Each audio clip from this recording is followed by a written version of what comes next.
সেলিম দাঁড়া, জায়গা জমির ফয়সালা টাকায় করো দরকার। ভাইজান, এই খারাপ সময় তুমি জায়গা জমিলে আরেকটা কথা কইবা, খুব খারাপ হইব। কেন কি করবা তুমি? ভাই করে মারবা?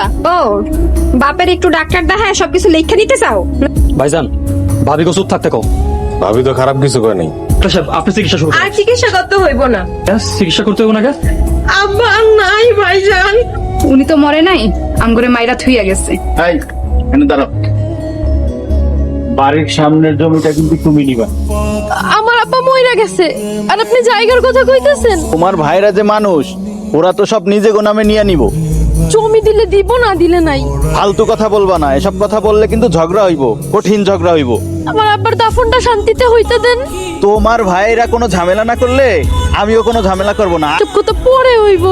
আমার আব্বা মইরা গেছে, তাড়াতাড়ি আসেন। না কাইন্দা আব্বার জন্য দোয়া করো, আল্লাহ যেন আব্বারে বেস্ট নসিব করে। তোমার কত কষ্ট হইবে, শেষ সময় তোমার আমি ডাক্তারের কাছে নিতে মুতার লাশ বেশিক্ষণ জমিতে রাখা যাইব না, তাড়াতাড়ি দাফন করার ব্যবস্থা করো। ঠিক হয়েছে, তাড়াতাড়ি কবর দিতে হইব। চাচা, গ্রামের গোরস্থানে কবর করতে হইব। ভাইজান, গ্রামের গোরস্থানে কবর করতে হবে মানে?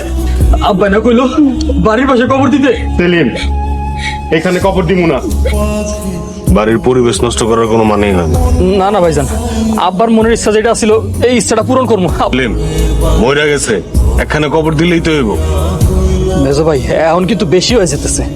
মুদ্দারে বাড়ির কাছে দাফন করা ভালো, তাইলে পোলাপান করে কম যায়, মনের মধ্যে একটা ডর আহে, পোলাপানরে বুঝান যায় যে এটা তোগো বাপের কবর, এটা তোগো দাদার কবর। চাচা, ভবিষ্যতে ঘর দুয়ার বড় করতে হইব না। তাছাড়া চাচা, বাড়ির পাশে কবর থাকলে ভয় ভয় লাগে। এইসব কথা কয়ে লাভ নাই, আব্বারে কবর বাড়ির পাশে দিব।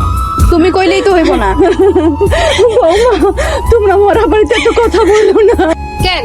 বাড়ির মধ্যে কি শুরু হয়েছে আপনি চোখে দেখেন না? শোনো, তোমার একটা বুদ্ধি দিই। তুমি এখন থেকে বড় ভাইয়ের লোক মিল দিয়া থাকবা, তখন দেখবা সেলিম কিচ্ছু করতে পারবো না। সেলিম আমাকে ছোট, ও আমাকে উপর দিয়ে কোনোভাবে যাইতে পারবো, আব্বারে কোনোভাবে বাড়ির পাশে কবর দিতে দিব। আব্বার জায়গা, আব্বার জমি, তোমরা না দেওয়ার কে? জান্নাত, বড় ভাইকে মুখের উপর এমনি কথা বলবা না।